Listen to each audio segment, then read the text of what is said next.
ఆదిశంకర్ రెడ్డి, ఇక్కడ భూమి పూజ జరుగుతుంది. ఈ భూమిని రక్తంతో తడపాలని చూడకు. నేను అదే చెప్తున్నాను. ఈ నేలని తడపడానికి నీళ్ళిచ్చాను. నీళ్లతో దాహం తీర్చుకునే ఈ నేలను నీ రక్తంతో కలుషితం చేయకు. నేను అప్పటి కురేషిని కాదు, అంతకు మించి ఎదిగొచ్చాను. నేను మాత్రం అప్పటి ఆదిశంకర్ రెడ్డినే.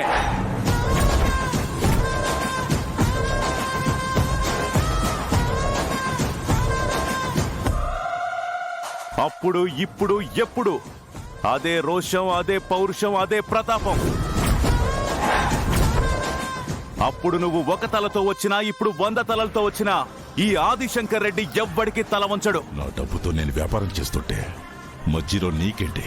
ఇక్కడ జరగాల్సింది వ్యాపారం కాదు, వ్యవసాయం. వ్యవసాయం మాత్రం వ్యాపారం కాదా అని ఎవడు చెప్పాడు నీకు? ఆరుగాలం కష్టపడి రాత్రింబవళ్లు చెమటోడ్చి దుక్కి దున్ని పంట పండించి తిండి పెట్టి దేశానికి వెన్నుముకలా నిలబడే రైతు నీకు వ్యాపారిలా కనిపిస్తున్నాడా?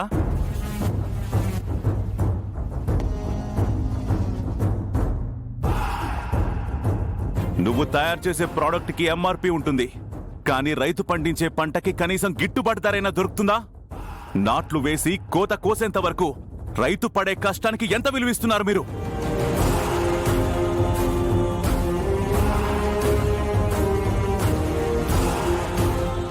నాసిరకం విత్తనాలతో మోసం, కల్తీ మందులతో మోసం, పసలేని ఎరువులతో మోసం, సకాలంలో వర్షాలు పడక ప్రకృతి చేసే మోసం, పంట పండించి మార్కెట్లోకి తీసుకెళ్లి అమ్ముదామంటే మార్కెట్ చేసే మోసం.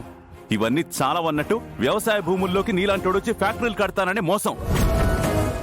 వ్యవసాయం చేసేవాడిని మోసం చేయడానికి చాలా మంది ఉన్నారు, కానీ సాయపడేవాళ్ళు ఎంతమంది ఉన్నారు? నీ లెక్చర్ వినటానికి నేను రాలేదు.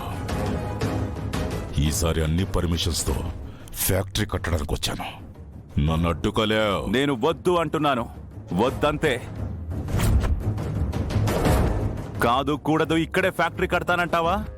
ఇక్కడ పునాది రాయి పడేలోపు నీ సమాధి రాయి పడుతుంది. నన్ను చంపుతావా? చంపు చూద్దాం.